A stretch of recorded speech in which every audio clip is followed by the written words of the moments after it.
damas y caballeros, muy buenas noches. En esta oportunidad le damos la bienvenida a la conferencia titulada La corrupción y derechos humanos, una mirada desde la gestión pública. En esta oportunidad tenemos como invitado especial al doctor Luis Fernando Domínguez Vera. Nuestro ponente invitado es abogado por la Universidad San Martín de Porres, ha hecho una tesis muy importante sobre la Carta Democrática Interamericana, es magíster en Gobierno y Administración Pública por la Universidad Complutense de Madrid, tiene un diplomado de especialización en Derechos Humanos y Derecho Internacional Humanitario en Washington College of Law, de American University. Ha prestado servicios en la OEA, en Washington, D.C., además en la OIT, en el Ministerio de Trabajo. Actualmente es asesor principal de la Comisión de Inclusión Social y Personas con Discapacidad. Asimismo, es director del programa sectorial 2, nivel F3. También es director de la Dirección de Políticas y Gestión en Derechos Humanos de la Dirección General de Derechos Humanos del Ministerio de Justicia. Y en esta oportunidad nos va a disertar un tema muy importante que trasciende elementos fundamentales en la sociedad, con la conferencia titulada La corrupción y derechos humanos, una mirada desde la gestión pública, a quien recibimos con un fuerte aplauso.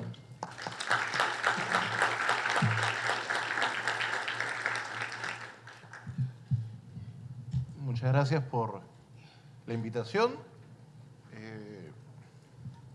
Al doctor Luis Veleza, ¿no?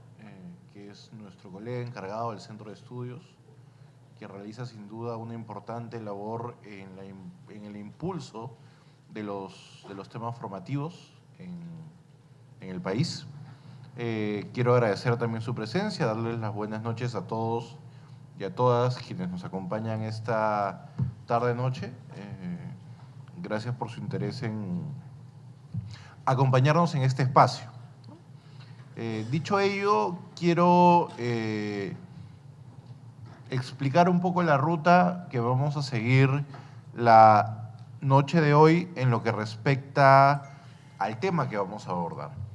Y la idea o el objetivo que tengo hacia el final de la presentación es más que dejarles o complementariamente dejarles algunos conocimientos, dejarles las capacidades para construirse preguntas sobre la temática que vamos a abordar hoy. ¿A qué me refiero?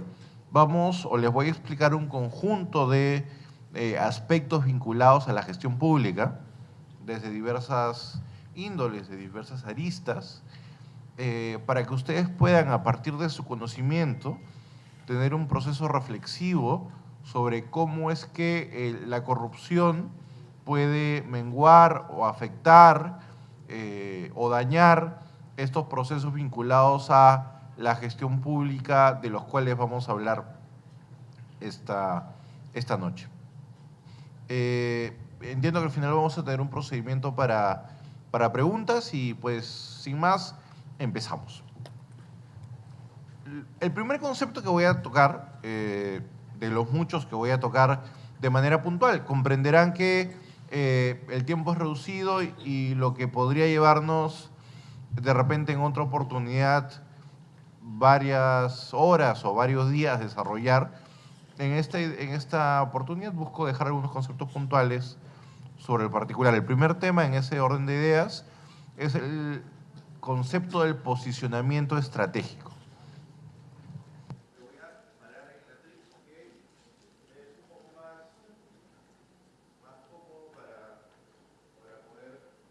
Ustedes, creo que ahí está, perfecto.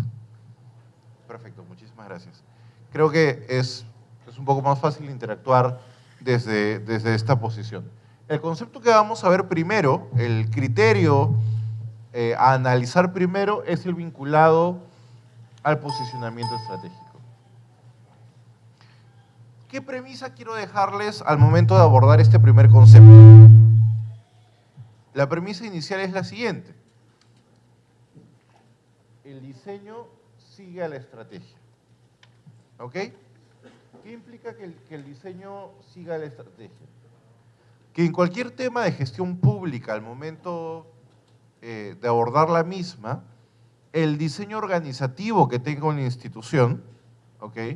El diseño organizativo que tenga una institución debe seguir a la estrategia. ¿Qué implica esto? Que primero debo tener clara cuál es mi estrategia, hacia dónde quiero llegar y de qué forma voy a llegar al lugar al que quiero, para a partir de ello construir el organigrama, la estructura orgánica de la institución en cuestión. Y esto es un tema particularmente importante. Es importante porque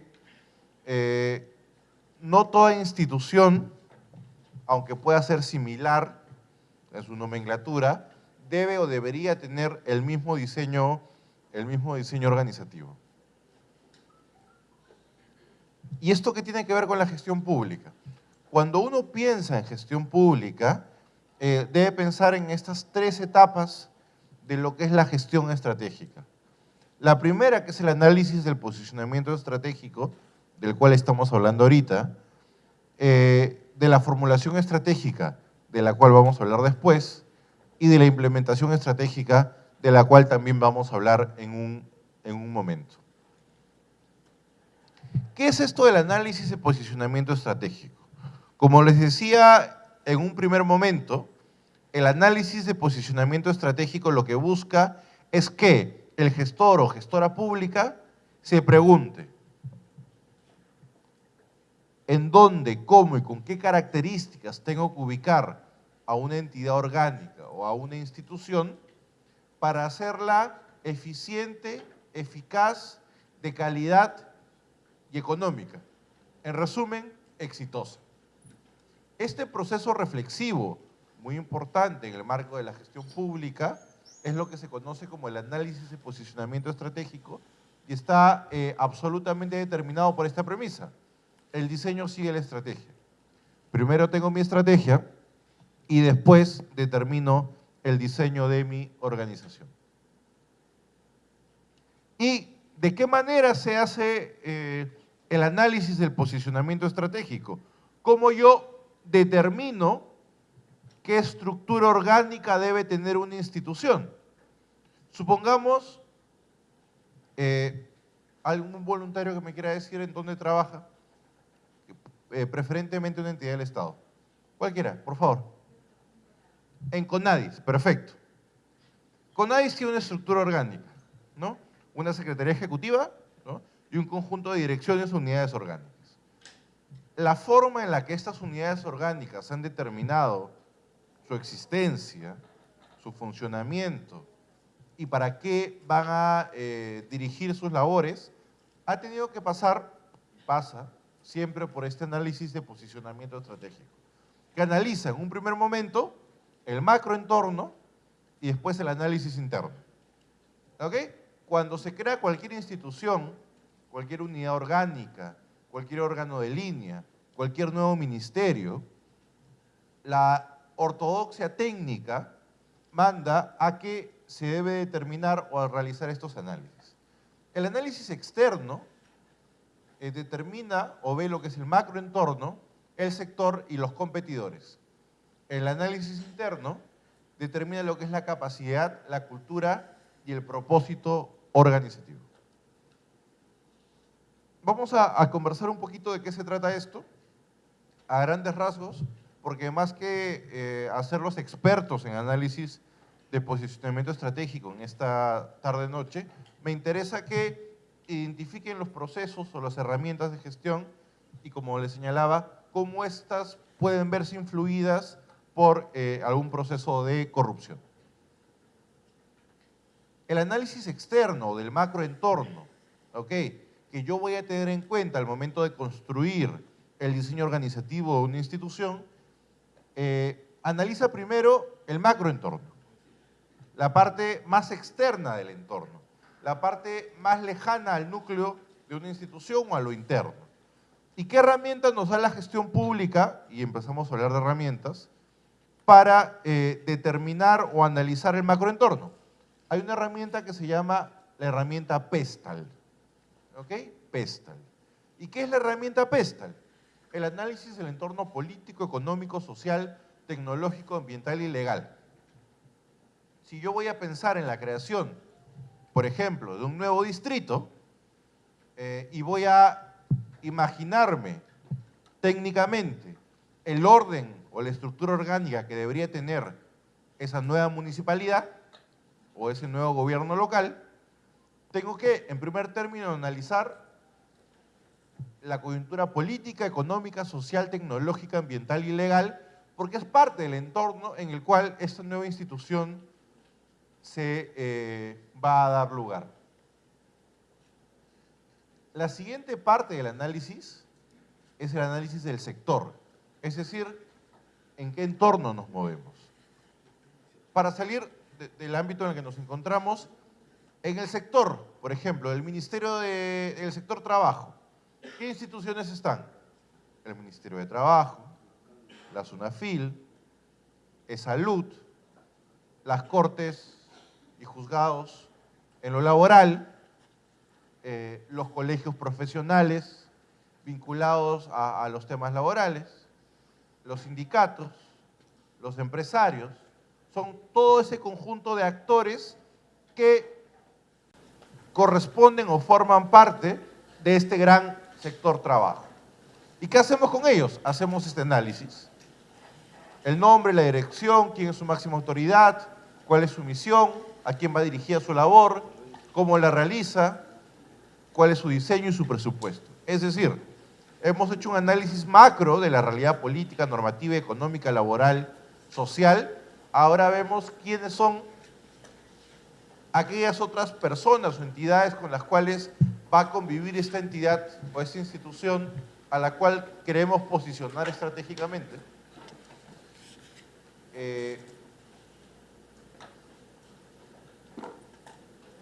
Y después se realiza el análisis de los competidores. ¿Quiénes son los competidores? Aquellas instituciones que realizan funciones similares a la que la institución que yo quiero posicionar estratégicamente también hace. Se podría preguntar con AIS, y lo debería reflexionar, ¿qué otra institución hace algo similar a lo que yo hago? Y a partir de esa reflexión, ver cuál es la mejor forma de posicionar estratégicamente a su institución para que sea eficiente, eficaz, económica y de calidad. En resumen, exitosa. Perfecto.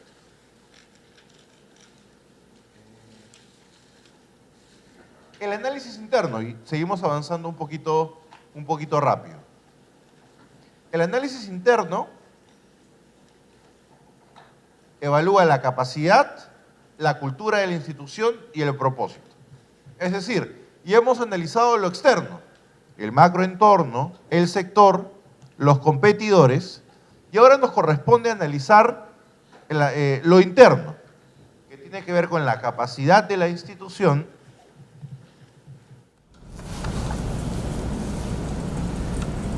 Vamos a sentarnos un ratito.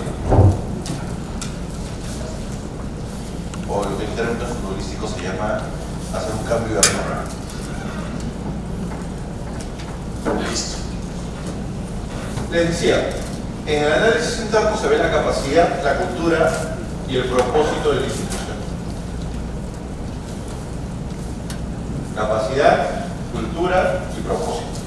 Vamos a ver un poco de qué se tratan estos conceptos. Las capacidades estratégicas de una organización serían más o menos, y voy a dar lectura de lo que hemos recogido en nuestro PPT. La capacidad estratégica de una organización es la suma de los recursos y las competencias que tenga, las cuales le deben permitir sobrevivir y prosperar dentro de un entorno cambiante. Recursos más competencia es la capacidad de una institución. Entonces, esa institución hipotética en la que ustedes están pensando, de repente en la cual laboran, o de repente en la que a partir de su trabajo diario están pensando cómo sustentar su existencia, ya en el análisis interno podemos determinar cuál es su capacidad. Y la capacidad es finalmente importante. Y la suma de recursos y competencias. Vamos a ver un poco el detalle de este particular. ¿Qué son los recursos? ¿No? ¿Qué son los recursos? Los recursos son físicos, evidentemente tangibles, como es la infraestructura, la maquinaria, las computadoras, el escritorio, los micrófonos. Todo esto forma parte de los recursos físicos tangibles de una institución. Financieros, el capital, el efectivo, los prestamistas, que a nivel de gestión pública son el marco de la cooperación internacional que puede otorgar los recursos. Recursos humanos tangibles, el personal, y los intangibles, el conocimiento y las habilidades del personal. Intelectuales, tangibles, bases de datos y demás información sistematizada, para que está tan de moda la gestión de la información. Intelectuales, el know-how, el saber cómo hacer las cosas, y las marcas, ¿no? En nuestro país, en los últimos 10 años, hemos visto una evolución importante a nivel de construcción de marcas públicas. La marca Perú es de repente una marca importante y que refleja un poco la importancia de tener ese tema también identificado. Otros, las competencias funcionales y la reputación. Ustedes dirán, pero hace un instante me hablaban de competencias y que los recursos y las competencias, ¿okay?, se suman para determinar la capacidad de una institución. Estas competencias tienen que ver con la habilidad para hacer. Las competencias de las que hablamos acá son las que están en nuestro ROF, en nuestro GLOF, las competencias funcionales, si queremos llamar como lo precisamos ahí. ¿Ok? Recursos, ya definimos qué es, competencias. Las competencias, como lo pretende graficar esta imagen, es la habilidad que tenemos para cumplir con nuestra misión. Hay un terreno agreste, en el que está este ciclista, que es el entorno cambiante. La bicicleta y la indumentaria son los recursos, ¿no? Y la habilidad del ciclista es la competencia. La suma de sus recursos más las competencias nos va a determinar la capacidad que puede tener ese ciclista para ganar la carrera, y en nuestro caso, nuestra entidad a la que estamos reflexionando crear o posicionar, de ser exitoso. Otro elemento del análisis interno tiene que ver con el propósito institucional. ¿Y cómo se determina el propósito institucional?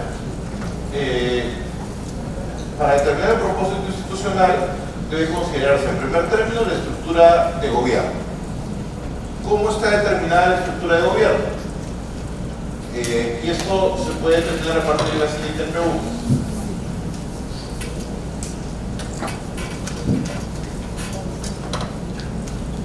Los objetivos permanecen alineados, es decir, las instrucciones que da la alta dirección de cualquier institución permanecen en esa misma línea de objetivos hasta la persona que construye los documentos. Esa es una pregunta. Dos, ¿a qué intereses satisfacen las decisiones? A los intereses de la población. Miren qué importante, esto reflejado con el tema de la corrupción, al mejor servir, ¿no?, al Perú primero, que es un poco el lema de nuestro gobierno, o a intereses particulares, ¿no?, personales. ¿Quiénes son los responsables? Es decir, ¿quién asume la responsabilidad por los actos de gestión? ¿Y existe el mismo nivel de acceso a la información? Decíamos entonces, hay que ver la estructura de gobierno de la institución, ¿no?, como primer tema importante. Las expectativas de los stakeholders. Los stakeholders son una palabreja anglosajona que a lo que se refiere es a los actores involucrados o interesados. En el caso, por ejemplo, de nuestros amigos de CONADIS, evidentemente los stakeholders de CONADIS son, además de los que se pueden imaginar, las personas con discapacidad, ¿no? Entonces, evidentemente, el funcionamiento de la institución que busca garantizar los derechos de las personas con discapacidad debe tener en cuenta las expectativas que tienen ellos para garantizar sus derechos en el marco de la ley. Y el último tema a considerar es la ética pública, es decir, la estructura de gobierno, las expectativas de los stakeholders y la ética deben conformar en su conjunto cuál es el propósito al que una institución debe dirigirse. Finalmente, decíamos que el análisis interno está determinado por las capacidades, la cultura y el propósito. Veamos un poco sobre la cultura organizacional. ¿Cuáles son las capas de la cultura organizacional? En la parte más externa de cualquier cultura organizacional, que es importante también considerarla al momento de ver los temas de corrupción, están los paradigmas.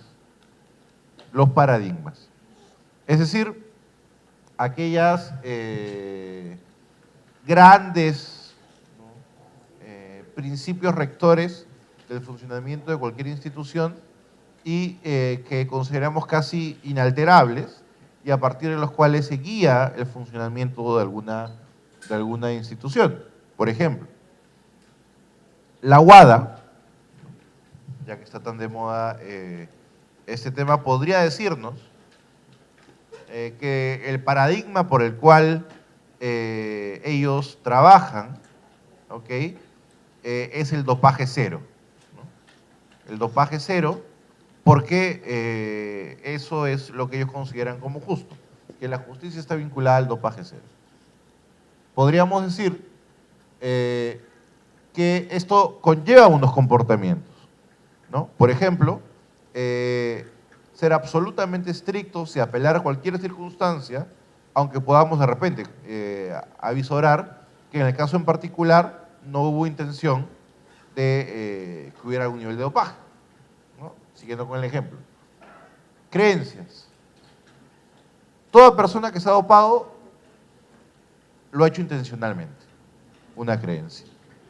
Valores, ¿no?, al centro de todo. Algunos valores vinculados con lo anterior. Cuando uno quiere modificar la cultura organizacional, tiene que cambiar los paradigmas para cambiar los comportamientos y así modificar las creencias y eliminar valores incorrectos, ¿no?, o éticamente cuestionables, si queremos decirlo así. Toda esta información que hemos visto de manera, digamos, bastante rápida, porque como les decía, no me interesaba culminar la tarde de hoy en análisis y posicionamiento estratégico, sino que conocieran un poco la existencia de esta herramienta y cuál es la lógica con la que funciona, decanta en una matriz FODA de fortalezas, oportunidades, debilidades y amenazas. Las fortalezas y debilidades emanan del análisis interno y del análisis externo salen las oportunidades y las amenazas. Entonces, toda esta información analítica que hemos hecho a partir de las herramientas, valga la redundancia, análisis que hemos presentado, se condensa en una matriz FODA que nos pone en una sola hoja un conjunto de elementos a considerar al momento de ver dónde vamos a posicionar a nuestra institución para hacerla eficiente, eficaz, económica y de calidad. En resumen, exitosa. Listo. Esa sería la primera herramienta que queremos mostrar. No sé si me ayudan al fondo, por favor, poniendo la siguiente diapositiva.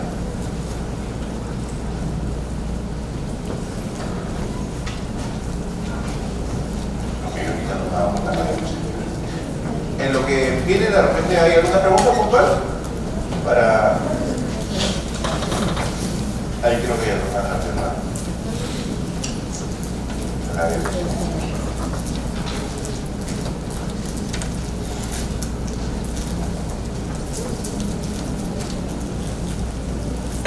Siguiente, por favor. Algunos conceptos adicionales que quisiera comentarles. Los orígenes de la gestión pública. ¿De dónde sale esta clase de conceptos de los que estamos hablando ahora, como posicionamiento estratégico y otros más de los que vamos a hablar? Podríamos decir que el padre de la gestión pública precedente a la de nuestros tiempos es Max Weber, que habla de la burocracia, ¿no? Y él entendía la burocracia, a diferencia de la imagen que estoy seguro que a todos se le viene a la cabeza, de este estado lento, parsimonioso, paquidérmico, que se relaciona con la palabra burocracia, y a cualquier persona que diga burocracia se imagina un estado con estas características, lento. En la práctica, para Max Weber, no era así. Para Weber, la burocracia tenía un conjunto de características como cargos establecidos, normas establecidas, una jerarquía funcional, mecanismos de documentos escritos de archivo y una dirección con algún nivel de experiencia. Estos principios, que en el fondo no son malos, consideraba Weber, y que se puede considerar en parte, permiten el funcionamiento adecuado de las instituciones. Entonces, cada vez que piensen en burocracia, no piensen en un estado lento, paquidérmico, sino piensen en un estado que tiene una estructura y que esa estructura está pensada para funcionar de manera ideal. Sin embargo, posterior a Weber, ha habido un conjunto de reflexiones vinculadas a la gestión pública que se conoce como la nueva gestión pública o la New Public Management. Este concepto, que viene a partir de los procesos de reforma de la gestión pública en Inglaterra, principalmente con Thatcher, determina un conjunto de principios y elementos que se reducen en lo que hemos venido conversando hace un momento. Como a partir de la estructura burocrática formulada por Weber, podemos generar las reformas que hagan al Estado siempre más eficiente, eficaz, económico y de calidad. Lo cual significa que a priori estas estructuras de acá, de cargos, normas, jerarquía funcional, documentos escritos y dirección experta, no están mal, sino que son un sustento, un mecanismo para transitar hacia una gestión pública más eficiente, eficaz, económica y de calidad.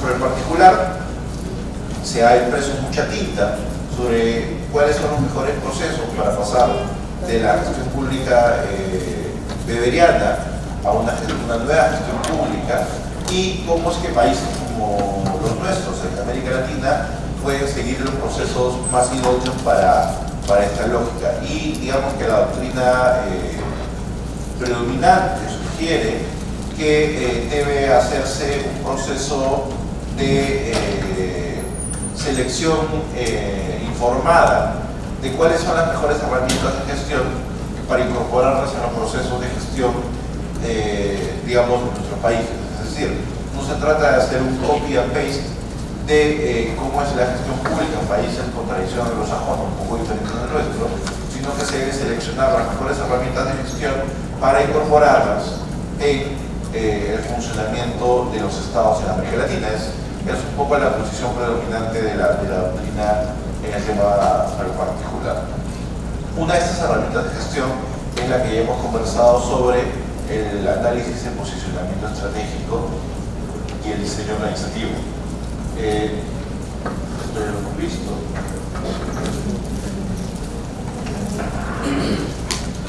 Visto eso, quería, en esta lógica de ir dando bocaditos, por decirlo de alguna manera, de diversos conceptos, para llegar al proceso analítico final que les planteé al inicio de la presentación, otro concepto adicional. En materia de gestión pública, esta redondela que ven acá es el mapa que todo gestor público debe conocer de memoria. ¿Okay? Esta redondela que ustedes ven aquí es, en esencia, digamos, el flujo más importante a considerar, y se conoce como el ciclo de la política pública. ¿No? Puede ser explicado de diversas maneras, puede ser más o menos detallado, pero la esencia de las herramientas de gestión vinculadas a gestión pública tienen que ver con lo que estamos mostrando en el ecran. La agenda, cómo es que se formula la agenda, la formulación de las políticas públicas, la implementación de las políticas públicas, su monitoreo y su evaluación, ¿no? Esto, digamos que es el ciclo tradicional práctico de entender respecto a las políticas públicas. Y sobre este ciclo vamos a ir conversando sobre algunos temas. ¿Cómo se forma la agenda? Es decir, ¿cómo es que los temas de interés llegan a formar o llegan a llamar la atención y se incorporan a la agenda pública? Podríamos decir, a nivel teórico, y en este momento hablo principalmente como docente universitario, hay tres tipos de agendas, ¿no? Una agenda que es la agenda pública, otra que es la agenda mediática y otra que es la agenda gubernamental. Y estos tres tipos de agenda, como ven en nuestra imagen, interactúan, ¿no? Se interrelacionan y fluyen de tal manera de que van conformando la agenda que atiende los intereses más importantes que el país o un país en general puede tener. Elder and Copps, que es una publicación del 2003, son dos autores americanos, plantean que la formación de la agenda es el proceso mediante el cual algunos problemas llegan a llamar la atención seria y activa de los gobiernos como asunto de política pública. ¿Ok? Cuando estamos en sistemas democráticos como el que nosotros vivimos, la acción pública se llama política pública por una razón muy importante. La construcción de los problemas y las soluciones públicas es democrática y eso implica en la práctica que indica la confluencia de diversos actores. El Plan Nacional de Derechos Humanos, por ejemplo, recogió durante su proceso de formulación los intereses y las inquietudes de diversos actores, ¿no? ¿Por qué les comento esto? Porque es importante. En países no democráticos, el proceso de formulación de la acción pública no tiene esta lógica constructiva más amplia, sino se radica a la decisión puntual del gobierno, sin escuchar a otros sectores, ¿no? Por eso es importante conocer estos temas. La presencia o el hecho de que exista una agenda y que esa agenda se incorpore en la acción pública mediante las políticas públicas es una expresión de un sistema de gobierno democrático, a diferencia de lo que puede pasar en otras partes. Ahora, ¿cómo los temas llegan a formar parte de la agenda pública? Hay diversas teorías. Una teoría es la teoría del trash can o del bote de basura. Esta teoría lo que dice en esencia es que hay cuatro conceptos que cuando coinciden, el tema ingresa a la agenda. Las personas, los problemas, las soluciones y las oportunidades de elección. ¿Ok? Hay diversas entidades desde la academia, por ejemplo, que analizan y construyen, se escriben tesis, artículos. Las universidades todos los días reciben exámenes de grado, de graduandos, que presentan tesis que en la mayor parte analizan problemas y soluciones, muchos de los cuales atienden a realidades públicas, ¿no? Ahora, ¿eso significa que todas las tesis que se realizan en todos los países democráticos son implementadas? No. Tiene que coincidir principalmente con la oportunidad de elección, con el hecho de que se detecte que existe esta problemática y la posibilidad de solución planteada y que a partir de ahí esta se pueda empezar a implementar. Otra metodología para entender cómo es que se incorporan los temas a la agenda pública es el ciclo de atención de temas. ¿Qué implica esto? Hay un estadio previo al problema, el descubrimiento alarmante del problema y su entusiasmo, la comprensión de los costos que conseguiría que significaría solucionar el problema, el declive gradual del interés de la gente de a pie y la situación posterior al problema. En algunos casos esto logra que los temas sean incorporados en la agenda. O sea, por ejemplo, volviendo al tema de Paolo Guerrero, ha habido un descubrimiento, no es un problema público, pero de alguna manera me ayuda a evidenciar lo que quiero decir.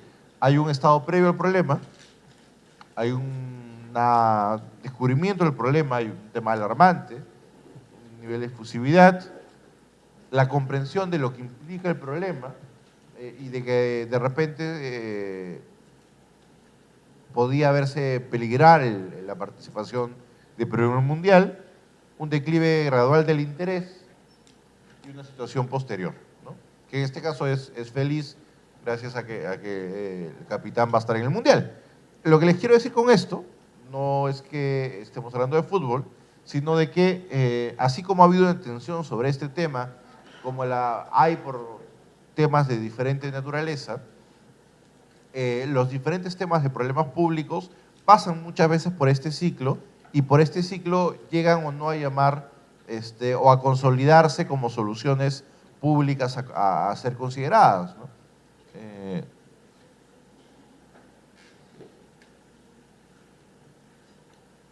Hay algunos otros enfoques, ¿no?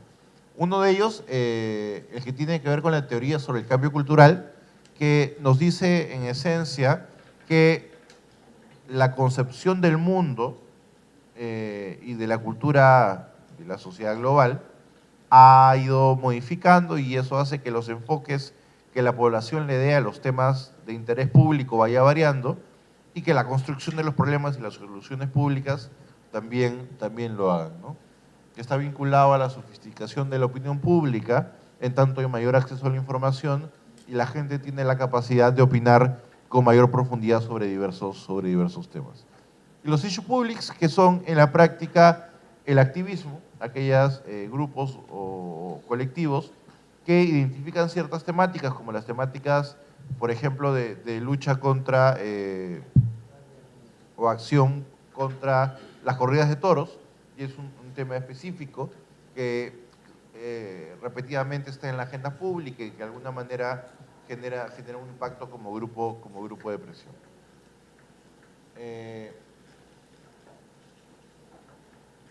Eso en relación a esta etapa, ¿no?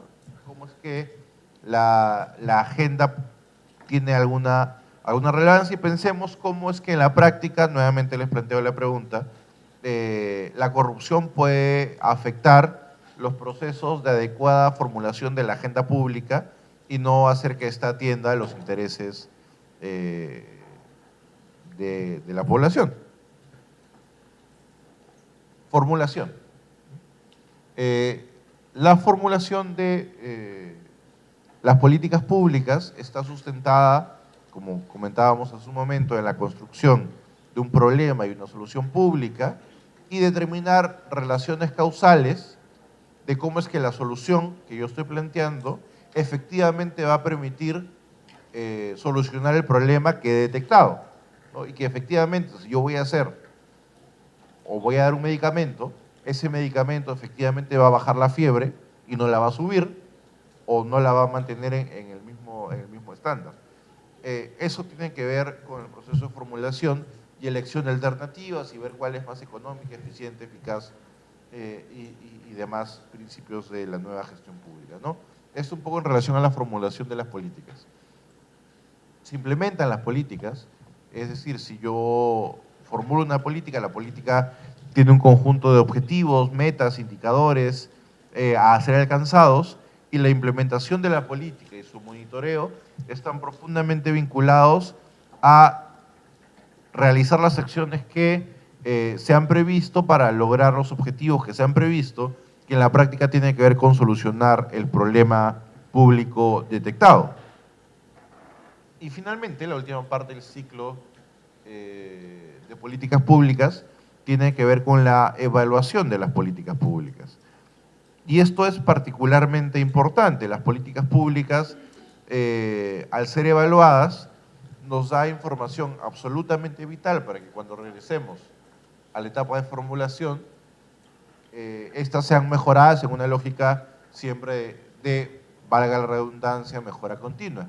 ¿Qué implica? Implica que cuando uno toma una política pública, puede evaluar, por un lado, el impacto que está tenido, por otro lado, el proceso de su implementación, o también, si es que la construcción del problema y la solución pública, nuevamente, han sido adecuadamente desarrollados, y ese nexo causal entre del que hablábamos en su momento, fue bien establecido. No, yo puedo decir, oye, mira, yo te di Panadol para bajar la fiebre, pero no te bajó la fiebre, por lo tanto, la detección de la enfermedad que tú tienes la hice mal, ¿no?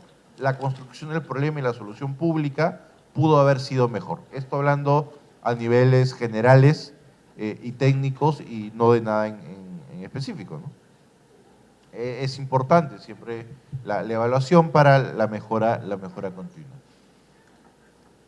Hay otra herramienta adicional que tiene que ver con la implementación de las políticas públicas, que también la voy a comentar, que tiene que ver con la cadena de valor.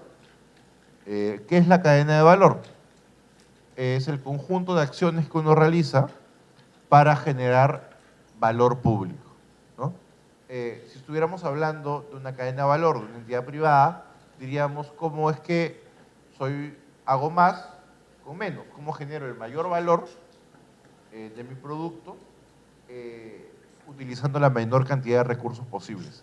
En el ámbito público, es decir, cómo produzco esta botella con el mejor marketing, con la mejor calidad posible, a la par de que invierto lo menos en su producción.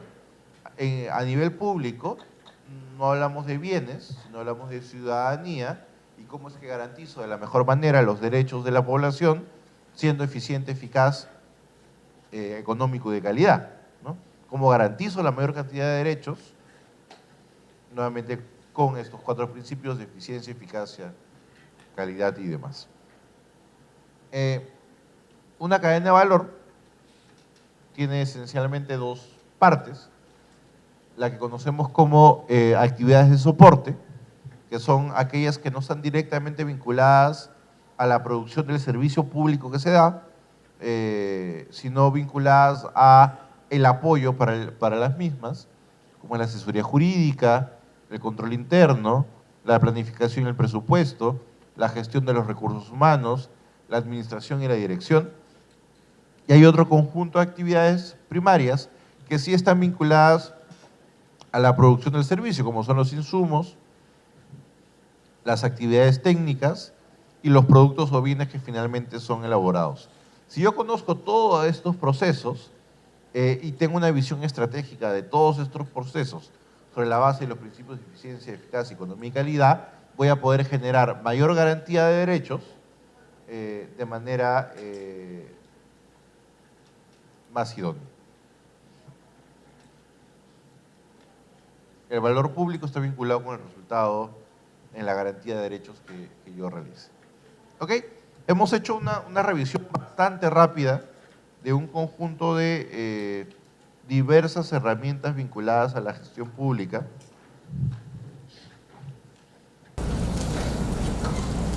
Con un conjunto de diversas herramientas vinculadas a la gestión pública, interesándome, como les comenté al inicio, más que su expertise en cada una de ellas, porque esto podría llevarnos todo un semestre, simplemente presentarles su existencia, presentarles las principales líneas de su funcionamiento, de su lógica operativa, para que vean cómo es que se puede o se va o se sigue mejorando en temas de la gestión pública, y que ustedes identifiquen a partir de su propio razonamiento crítico cómo es que la corrupción puede afectar cada uno de estos procesos. Si nosotros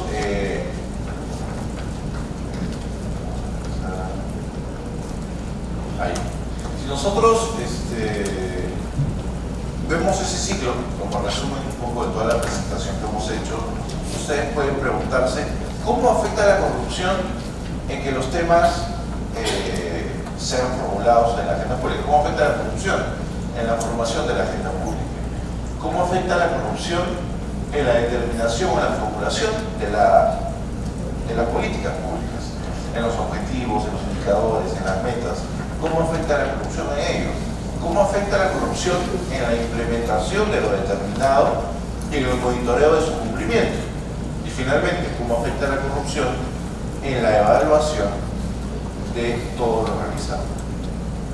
Esa pregunta es la que les quiero dejar y quiero que ustedes, a partir del conocimiento inicial de estas herramientas de gestión, puedan responderse. Yo me imagino que muchos de los acá presentes trabajan en una institución pública y definitivamente trabajar en el Estado es un compromiso de servicio para con los demás, de mejora continua, de siempre hacer mejor las cosas.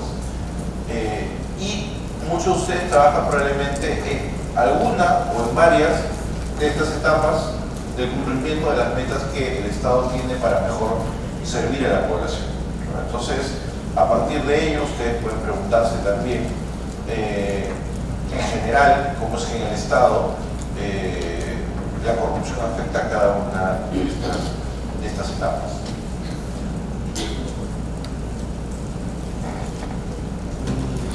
Detalle final: existe o tenemos en nuestro país recientemente aprobado Plan Nacional de Integridad y Lucha contra la Corrupción 2018-2021.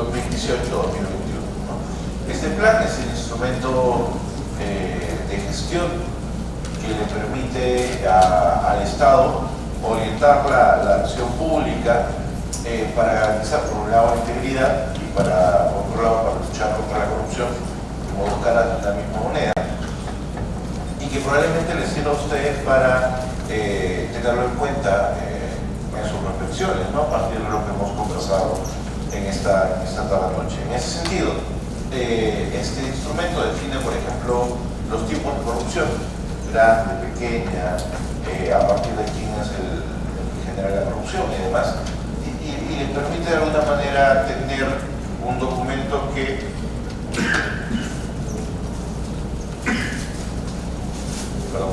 condensa un poco la concepción sobre el particular. En resumen, hay un conjunto de herramientas de gestión pública, hay un ciclo de políticas públicas, hemos hablado de diseño organizativo, de cadena de valor, de conformación de la agenda, de la evaluación pública, de las políticas públicas, de su implementación, de su formulación. Y la pregunta con la que quiero que se vayan es: ¿cómo afecta la corrupción cada una de estas etapas? Esa es la gran pregunta con la que quiero cerrar, digamos, mi participación esta noche, con cargo a quedar atentos a sus preguntas y a lo que ustedes quieran manifestar con nosotros.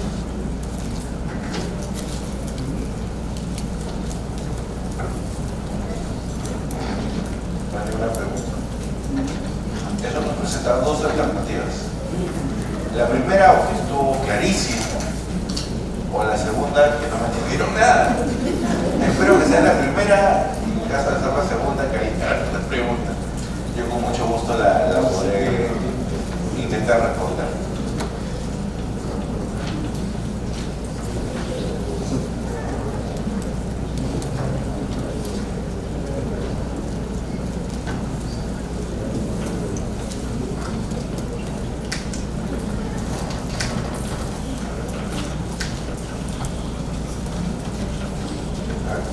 Ese es el ciclo de las políticas públicas, ¿no?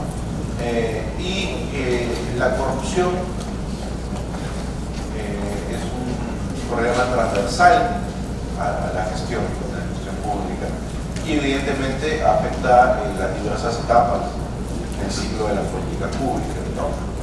Probablemente sea más visible en algunas etapas que en otras, ¿no? O sea, más fácil de identificar en unas etapas.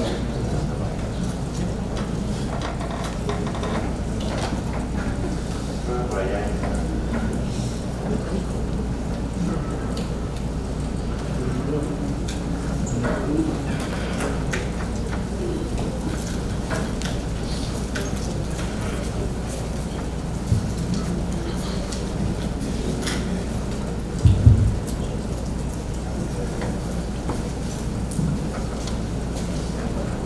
Buenas noches. Tengo una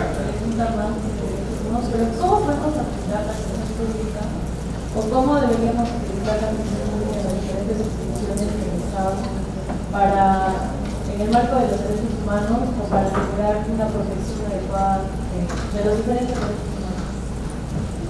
Perfecto. ¿Viste en una institución, una universidad? Bueno, estoy en la universidad, pero estoy en voluntariado del Ministerio Público del Observatorio de la Finalidad. Listo. Te agradezco tu pregunta porque me permite dar algunos alcances sobre lo particular. Existe lo que se conoce como el enfoque basado en derechos humanos para el proceso de formulación, ¿no?, monitoreo y evaluación de las políticas públicas, puntualmente en general. ¿Qué implica este enfoque? Este enfoque implica que cualquier política o plan o instrumento de gestión que se genere en cualquiera de los tres niveles de gobierno debe considerar, operativamente hablando, qué derechos va a garantizar ese plan, a qué población le va a garantizar esos derechos, si es que ese plan de alguna manera implementa una ley que limita legítimamente algún derecho, y ver a partir de una lógica del principio de proporcionalidad, que es una técnica jurídica para ver cómo es que cuando hay conflicto de dos derechos se puede limitar legítimamente uno a favor del otro, ver si es que se da una de esas circunstancias, y ver finalmente que el centro del proceso de planificación pública sea la persona, es decir, que cualquier acción pública que se haga esté destinada, a partir del enfoque basado en derechos humanos de la gestión pública, basada a garantizar derechos de la población. Eso es un poco lo que te podría responder. Y esto pasa por la aplicación práctica del enfoque. El enfoque no tiene por qué ser un concepto gaseoso, abstracto, lejano, distante, qué sé yo. El enfoque basado en derechos humanos tiene que ver esencialmente con la determinación operativa, funcional, concreta, específica de cómo es que impactan los derechos humanos de la población en cualquier plan que uno pueda hacer. Si uno va a hacer un plan en el marco, por citar un ejemplo, de transportes y comunicaciones, del Plan Nacional, un ejemplo al azar, Plan Nacional de Marketing y Transporte. Evidentemente debe haber un enfoque que centre la atención en la persona humana y en sus derechos. Eso nuevamente, insisto, es desde el sentido absolutamente operativo. ¿Sabe la existencia del Plan Nacional de Derechos Humanos? Y yo quisiera saber si todas las instituciones tienen conocimiento de este plan y si también están preparados para la implementación y si en todo caso si tienen un presupuesto adecuado para cualquier plan que se haya ejecutado, no solamente el plan ustedes de trabajo, también tenemos el plan DEPA, el Plan Nacional de Afroperuanos también, entre otros, que muchos de esos planes no tienen presupuesto económico, ¿no? ¿Y cómo se pueden implementar estos planes? Es así. Le agradezco la pregunta. A ver, sobre el particular me permito informarte un poquito qué es lo que se está haciendo desde la dirección en la que estoy acá. Me saco los lentes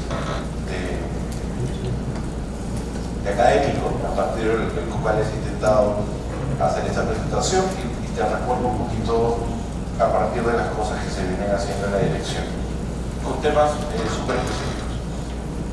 El Plan Nacional de Derechos Humanos se aprueba en febrero de este año, hay un DS que lo aprueba, y ese DS evidentemente cuenta con el consenso del conjunto de sectores que están vinculados a la aplicación del plan. El plan establece un total de 281 indicadores, cuyo cumplimiento se distribuye en un total de 24 instituciones. En el proceso de aprobación de cualquier decreto supremo que tiene alcance multisectorial, indefectiblemente participan todos los sectores para validar su aprobación. Lo que te quiero decir con esto es que cuando se aprueba el plan, se aprueba con el conocimiento, evidentemente, y genera la regularidad a partir de su convertirse en norma, como ¿no? Y estableciendo los 281 indicadores distribuidos entre las instituciones que ya te dije. Y en ese marco hay un esfuerzo importante desde todas las instituciones vinculadas para su implementación. El plan establece en su capítulo 4 que, creado el plan, que si queremos hablar en términos jurídicos, la parte sustantiva del mismo debe generarse un procedimiento, la parte objetiva, mediante el cual se recoja la información de su cumplimiento. ¿No? Esa labor, que es un mandato del plan, después de su aprobación, es una labor en la que estamos abocados. Hemos tenido ya algunas reuniones con los puntos focales de los sectores. Evidentemente, sociedad civil también va a participar en su momento. Y pues eso, esa es una lógica vinculada a la recolección de información para poder medir el cumplimiento del plan y